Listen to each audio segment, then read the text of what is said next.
The spot fixing controversy has engulfed the Indian Premier League 2013.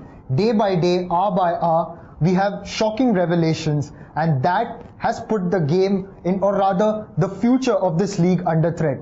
With me in the studio, I have Mr. Vincent Sundar, who's a senior cricket writer with us at cricketcountry.com, and today we are going to have a discussion on the implications of the spot fixing controversy, also what can be done to curb this menace.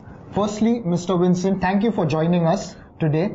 My first question to you is, how much has this controversy shocked you? Well, first, thanks Nishat for having me along. I wouldn't say that this comes as a shock, because this was to be expected, because we are not dealing with the transaction. This is the unfortunate part of how we address issues. Spot fixing, 3 cricketers being named, and the media going after them. If they're going to be punished, is it going to fix everything? No. The problem is larger. It's one of lack of governance. If you look at the larger picture of what's happening with the BCCI, you have owners who are sitting on BCCI in control.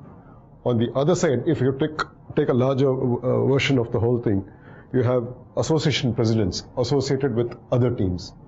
You have senior vice presidents coaching a different state teams. So there is no governance which is set in place. There is a lot of conflict of interest. And what is driving this? Why do people go elsewhere and take up a role when they have been elected to play a bigger role? But it boils down to money. But isn't it that, after all, it's money that talks? It is money. Now, it's everyone's right to make money, but you need to draw the line and say where there is going to be a conflict of interest. Making money through legal means, yes. But in case there is going to be a conflict of interest by me being on the other side of the fence in a different role, it puts you in a spot where you cannot guarantee that you're going to be doing a very honest job. For instance, I am running a company, right? So I know everything about my company. Tomorrow, if I were to move outside and get engaged in a commercial transaction where I'm going to expose certain things within my company, there is scope for unethical activities happening. But then again, when we talk about corporate governance and the way cricket itself is administered in India, isn't there an inherent oxymoron, you can say? Absolutely, absolutely. So the malaise could be larger, you know. Perhaps these little cricketers are looking at larger things which we are not hearing about, seeing about. So they say, okay, enough water, people are dipping their hands, so we shall also dip it in. We do not know.